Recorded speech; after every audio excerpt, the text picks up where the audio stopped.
Morning बेटा। हम chapter number 3 election representation पढ़ रहे थे। आज का हमारा टॉपिक है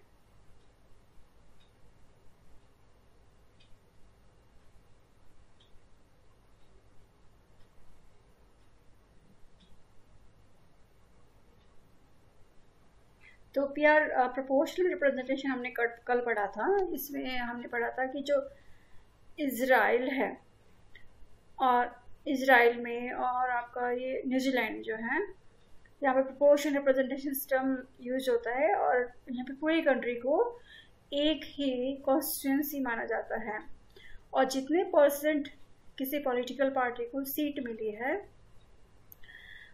उतने ही परसेंट जो है, जितने परसेंट किसी पॉलिटिकल पार्टी को वोट्स मिले हैं उतने ही परसेंट सीट उन्हें पार्लियामेंट में मिलती है।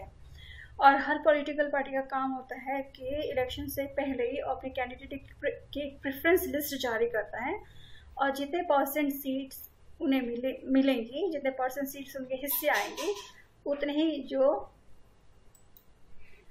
तो बेटा हमने कल प्रोपोर्शनल रिप्रेजेंटेशन पढ़ा था जिसमें हमने इजराइल के बारे में पढ़ा था। इजराइल में पूरे कंट्री को एक कॉन्स्टिट्यूंसी मान ली जाती है और पूरे कंट्री को एक कॉन्स्टिट्यूंसी मान ली जाती है और इलेक्शन जो है पार्टी के नाम पे होते हैं। लोग पार्टी के नाम पे वोट देते हैं।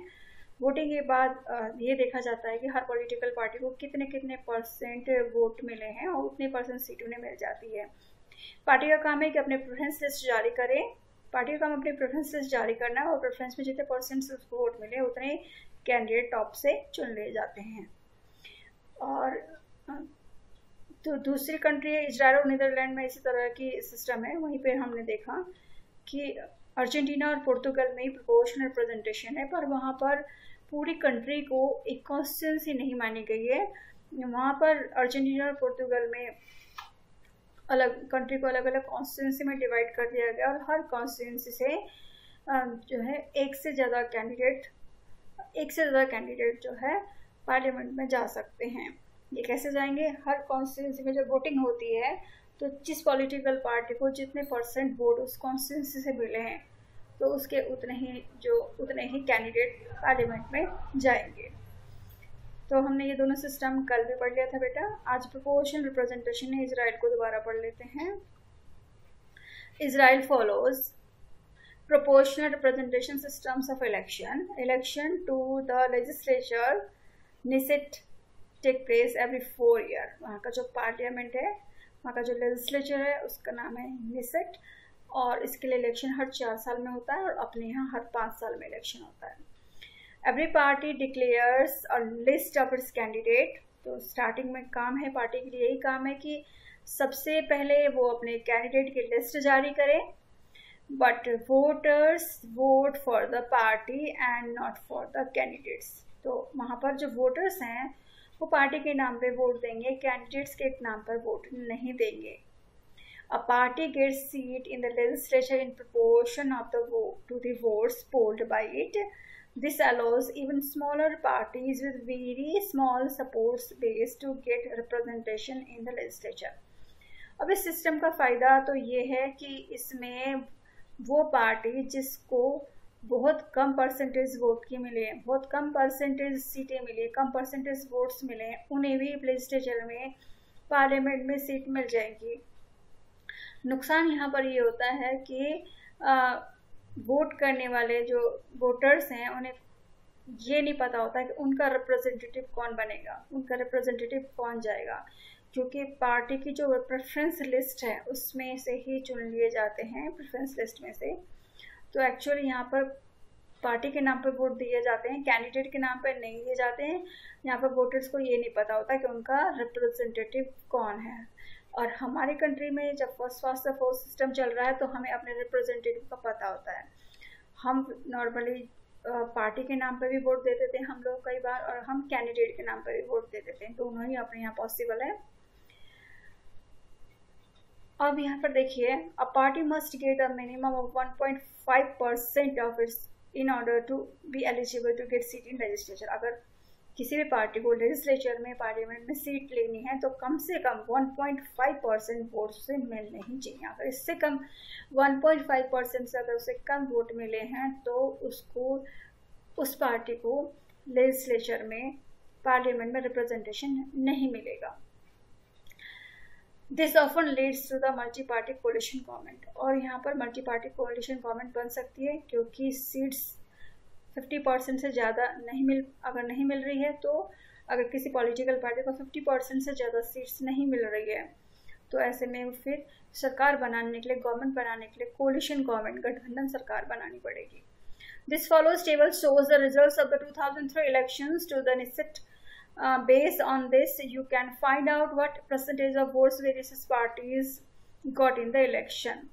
अब वहाँ के अलग अलग पार्टीज हैं जिनके लिखा है, ये 2003 के इलेक्शंस रिजल्ट्स दे रखे हैं. लिकुड जो पार्टी है वो 37 सीट्स उसे हासिल हुई है, Shas 11, National Union 7, National Religious party 5, UTJ party 5, Yisrael Ba Aliyah party 2, Labour party 19, Shinui party 15, Arab parties 9, Meretz party 6, Al Ahd party 4, total seats 120. तो यहाँ पर जो लिकुड पार्टी है उसको 37 सीट्स मिले और टोटल सीट्स 120 है. इसके पास 50% से बहुत कम सीट्स हैं. अगर सरकार इसे बनानी है, इस पार्टी को अगर सरकार बनानी है, तो इनमें से किसी के साथ गठबंधन करना होगा, तो ये पॉलिटिकल पार्टी अपनी सरकार बना सकती है. On a limited scale for indirect election,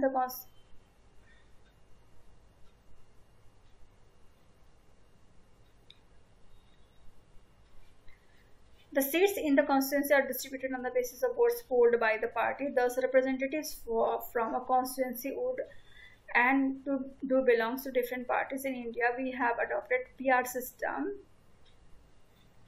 on limited scale for indirect election. The constitution prescribes the third or complex variation on PR system of election. तो हमारे इंडिया के कॉन्स्टिट्यूशन में PR सिस्टम है, पर एक थोड़ा PR सिस्टम का भी एक कॉम्प्लेक्स रूप हम लेके चलते हैं प्रेसिडेंट के इलेक्शन में, वाइस प्रेसिडेंट के इलेक्शन में, राज्यसभा के मेंबर्स के इलेक्शन में और विधान परिषद के मेंबर के इलेक्शन में. तो एक डिफरेंसेस दे रखा है, comparison of first pass the post system and PR system of election. दोनों में हम क्या डिफरेंसेस निकाल सकते हैं. First pass the post system, the country is divided into small geographical units called constituency or district. First pass the post system में एक country को छोटे छोटे जोग्राफिकल यूनिट में डिवाइड कर देते हैं, और ये डिवीजन एरिया के बेस पर नहीं होता है, ये डिवीजन पॉपुलेशन के बेस पे होता है.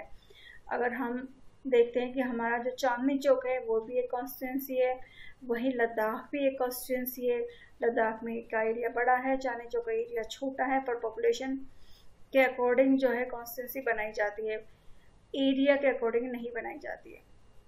तो first pass the post system में क्या होता है, the country is divided into smaller geographical units called constituency और districts. PR system, large geographical areas are demarcated as constituency. The entire country may be a single constituency. इसमें constituency का size छोटा छोटा होता है क्योंकि एक कॉन्स्टिट्यूंसी से एक ही मेंबर, एक ही रिप्रेजेंटेटिव आएगा. यहाँ पर एक कॉन्स्टिट्यूंसी से एक से ज़्यादा रिप्रेजेंटेटिव आ सकते हैं, आ सकते हैं नहीं आएंगे, एक से ज़्यादा रिप्रेजेंटेटिव आएंगे. इसलिए PR सिस्टम में कॉन्स्टिट्यूंसी का जो साइज है वो बड़ा होता है, और कई बार बहुत सी कंट्री ने तो पूरी कंट्री को, बहुत से देशों ने तो पूरी कंट्री को एक सिंगल कॉन्स्टिट्यूंसी मान लिया है. तो अगर कॉन्स्टिट्यूंसी का साइज देखें तो यहाँ पर कॉन्स्टिट्यूंसी का साइज छोटा होगा क्योंकि हर कॉन्स्टिट्यूंसी से एक ही रिप्रेजेंटेटिव आएगा, और यहाँ पर कॉन्स्टिट्यूंसी का साइज बड़ा होगा और एंटायर कंट्री को भी एक कॉन्स्टिट्यूंसी माना जा सकता है. Every constituency elects one representative. इस सिस्टम में हर कॉन्स्टिट्यूंसी से एक रिप्रेजेंटेटिव जाएगा, जिसको सबसे ज़्यादा वोट मिला है वही आगे जाएगा. More than one representative may be elected from one constituency. Voter votes for the party. और इसमें एक कॉन्स्टिट्यूंसी से एक से ज़्यादा मेंबर जो है इलेक्ट होके जाएंगे, और यहाँ पर इलेक्शन जो कॉन्स्टिट्यूंसी में होगा वो कैंडिडेट के नाम पर नहीं होकर पार्टी के नाम पे होगा. लोग पार्टी के नाम पे वोट देंगे. Voters votes for the candidate and voters vote for the party. A party may get more seats than votes in the legislature. A party may gets more seats than votes in the legislature. इस system में क्या होता है कि जितने percent आपको vote मिले हैं उससे ज़्यादा सीट्स मिल सकती हैं. हमने देखा कांग्रेस पार्टी को 48% वोट मिले थे और सीट उसे 80% मिल गई थी। तो इस पार्टी इसमें ये पॉसिबल है कि आपको जितने परसेंट वोट मिल रहा है उससे ज़्यादा सीट आप ले लें। Every party gets seats in the legislation in proportion to percentage of votes then it gets. इस सिस्टम में ऐसा कुछ नहीं होता है। इस सिस्टम में जितने परसेंट आपको वोट मिले उतना ही परसेंट सीट्स आपको लेजिस्लेशन में मिल जाएगी। Candidate who win the election may not get majority 50% plus 1 vote।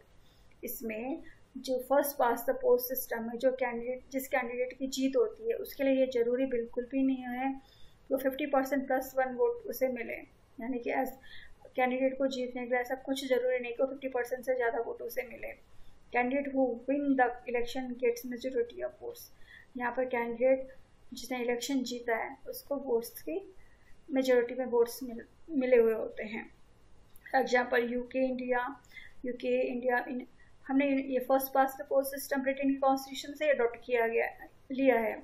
तो यूके इंडिया में ये सिस्टम है। इजराइल और नीदरलैंड में प्रोपोर्शनल रिप्रेजेंटेशन का सिस्टम अपनाया गया है। तो बेटा कल हम पढ़ेंगे अपने राज्यसभा के जो मेंबर्स हैं उनका इलेक्शन किस तरह से होता है। थैंक यू बेटा।